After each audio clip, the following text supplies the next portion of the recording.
इस बार का जो डेट आपने दिया है, इस डेट को हर हाल में आपको एग्ज़ाम लेना होगा, नहीं तो इसके बाद हम ये अनाउंस करते हैं कि हम सड़क पे होंगे और उसके बाद सर संभाल पाना बड़ा मुश्किल होगा। होली दिवाली, अगली होली आप अपने परिवार के साथ मनाइए, लेकिन इस होली आप अपने किताबों के साथ मनाइए। किसी भी प्रकार का कोई झोल इस बार नहीं होना चाहिए। सुशील मोदी जी को भी, ललन सिंह सर को, दोनों लोगों को सोचना चाहिए कि आप अपने बयान पे कायम रहिए, नहीं तो आगे से फिर आप जो कहिएगा कि एक लाइन आप बोलिएगा और लोग मान लेंगे, ऐसा नहीं होगा।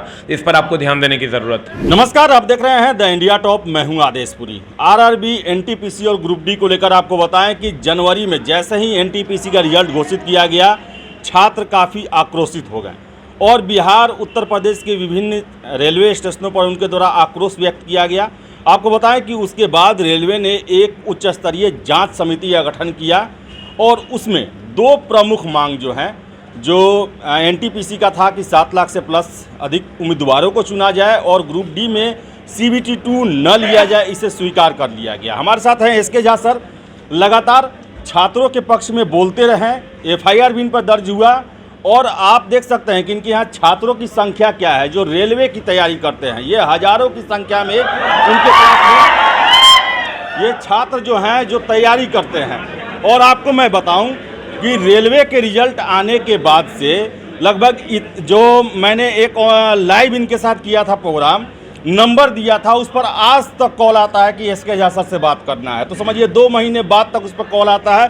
तो सर की प्रसिद्धि क्या है और कितने चाहने वाले छात्र हैं इनको, इनसे ही बात करते हैं। सर, सबसे पहले कितना विश्वास था कि छात्रों की ये बातें जो है मांग ली जाएगी, क्योंकि अमूमन हम देखते हैं कि बिहार में एक छोटा सा एग्जाम होता है तो सरकार नहीं सुनती है। मोदी सरकार ने कैसे सुन लिया, कितना विश्वास था आपको? देखिए है क्या, चूँकि ये छात्रों का आंदोलन था और बहुत बड़ा आंदोलन था, तो आप देखे होंगे प्रोटेस्ट में बहुत सारे लोगों ने भाग लिया और बहुत सारे लोगों ने भाग लिया, बच्चों ने बहुत उग्र रूप से भाग लिया और सरकार को इसी कारण झुकना पड़ा।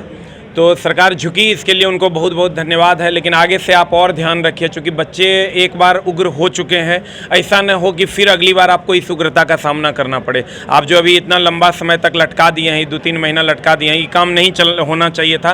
फिर भी हम लोग चलिए बर्दाश्त कर लेते हैं, लेकिन इस बार का जो डेट आपने दिया है, इस डेट को हर हाल में आपको एग्ज़ाम लेना होगा, नहीं तो इसके बाद हम ये अनाउंस करते हैं कि हम सड़क पे होंगे और उसके बाद सर संभाल पाना बड़ा मुश्किल होगा।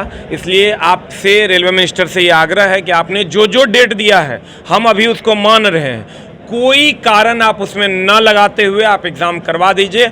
हम लोग किसी भी तरीके का विरोध नहीं करेंगे और हम लोग सारी चीज़ों को मान लेंगे और भर्ती प्रक्रिया को जल्द से जल्द पूरा किया जाए। और कैलेंडर जो है रेलवे का, वो बच्चों की एक मांग है, जो बहुत बड़ी मांग है, इसको जल्द से जल्द पूरा किया जाए। सर, एक और प्रश्न है कि जो 7 लाख उम्मीदवारों का चयन करने की बात की गई है, आखिर कौन सा फॉर्मूला अपनाया जाएगा कि 7 लाख स्टूडेंट आ जाएंगे? क्योंकि जो विभिन्न कैटेगरी बनाई गई है उसमें आपको लगता है कि 7 लाख ही हो पाएगा? 7 लाख एडजस्ट करने के चक्कर में कहीं 10 लाख रिजल्ट ना देना पड़े, ऐसा भी हो सकता है क्या? नहीं, हो सकता है थोड़ा बहुत रिजल्ट बढ़ जाए इट में भी, लेकिन थोड़ा बहुत होगा वो, क्योंकि देखिएगा आप नोटिस में ये क्लियर कर दिया गया है 20 गुना यूनिक कैंडिडेट दिया जाएगा। इसका मतलब चीज़ें 20 गुनी तक ही रहेगी, 7 लाख के अप्रॉक्सी रिजल्ट रहेगा, उसमें कोई बढ़ोतरी नहीं होगी, लेवल वाइज रहेगा, ये भी बात फिक्स है। सर, ग्रुप डी की अगर बात करें सर, तो जुलाई में डेट दिया गया है, काफ़ी लंबा डेट लग रहा है, इस पर क्या कहना है? देखिए, इस पर हमारी बात हुई थी चेयरमैन साहब से, तो उन्होंने कहा कि आगे का स्लॉट झाजी बुक है। तो चूंकि हम लोगों ने पिछला डेट जो दिया था उसमें स्लॉट खाली था, लेकिन अब आगे का स्लॉट बुक है, इसलिए हम लोगों ने 1 महीना का टाइम लिया था। इसी चलते हमने बच्चों से भी ये रिक्वेस्ट किया है कि आप लोग किसी भी तरह का हतोत्साहित अपने आप में ना हो। चूँकि आगे का स्लॉट बुक है तो रेलवे भी थोड़ा सा मजबूर है, तो इसको हम लोग मैनेज करेंगे। 1-2 महीना हम लोग धैर्य धरेंगे और फिर लेकिन एग्ज़ाम होना चाहिए। उसके बाद अगर एग्ज़ाम टलता है तो फिर ये गलत हो। सर, कैलेंडर का आपने बात किया, कैलेंडर और फिर से जो है वो जो नया जो सामान्य वर्ग के जो अभ्यर्थी हैं उनको रिजर्वेशन EWS, उसका मुद्दा, उस पर सर क्या हुआ? सर, EWS का तो है कि जब आप कभी कभी बना के दे दो, कोई दिक्कत नहीं है। रेलवे ने इसको मान भी लिया है, EWS का मुद्दा भी मान लिया गया है, NTPC का मुद्दा भी मान लिया गया है, ग्रुप डी का भी मुद्दा मान लिया गया है। खाली एक लैंग्वेज वाला प्रॉब्लम था, उसको अभी तक उन्होंने एड्रेस नहीं किया है, उस पर भी बातें चल रही है, लेकिन बाकी सभी मांगों को पूरा कर दिया गया है, इसमें कहीं कोई संदेह नहीं है। छात्रों को क्या कहना चाहेंगे सर CBT 2 को लेकर खासकर, और जैसा CBT 1 का रिजल्ट रहा उसके ध्यान में रखते हुए कट ऑफ और ये सब? सर देखिए, 75 प्लस जिनका नहीं आ रहा है ग्रुप डी के सेट में, वो 75 प्लस अगर नहीं आ रहा है तो आप दिन रात एक कर दीजिए, सोने की ज़रूरत नहीं है। और अगर एनटीपीसी के सेट में आपका 95 प्लस रॉ मार्क्स नहीं आ रहा है तो आप दिन रात एक कर दीजिए। अगर इतना आ रहा है तो आप निश्चिंत हो जाइए, और इतना बच्चों का आ नहीं रहा है। आप देखिएगा 60-65 जाते जाते बच्चे दम तोड़ रहे हैं जो टॉप के बच्चे हैं, और स्कोर एकदम 75 प्लस जाना है ग्रुप डी का रॉ मार्क्स। तो आप थोड़ा सा मेहनत कीजिए।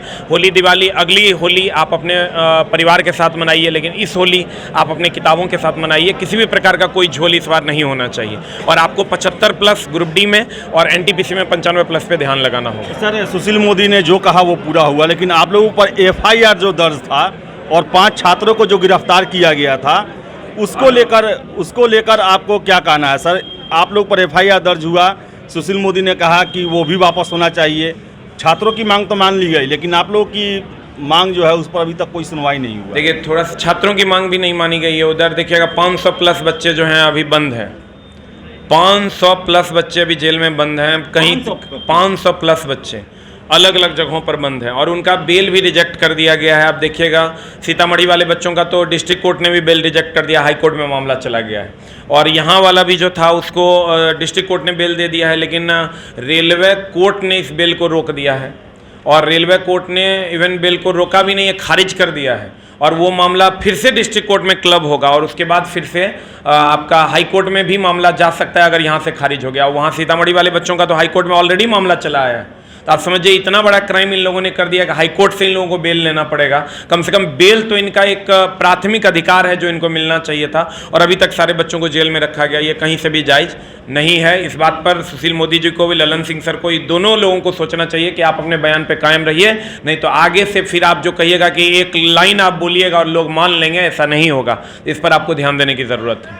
तो ध्यान देने की ज़रूरत है। आपको बताएं कि सरकार ने छात्रों की बातें तो मान ली, लेकिन जिसके लिए आंदोलन हुआ था उसके दौरान गिरफ्तार हुए छात्र या फिर जिन टीचरों पर FIR दर्ज हुआ था उसे वापस नहीं लिया गया। इसके अलावा आपको बता दें कि सर ने बताया है कि ग्रुप डी में आपका अगर 75 से कम आ रहा है अभी सेट में, तो आपको सोने की ज़रूरत नहीं है, यानी कि आपको अपनी मेहनत जो है सही दिशा में और ज़्यादा करने की ज़रूरत है।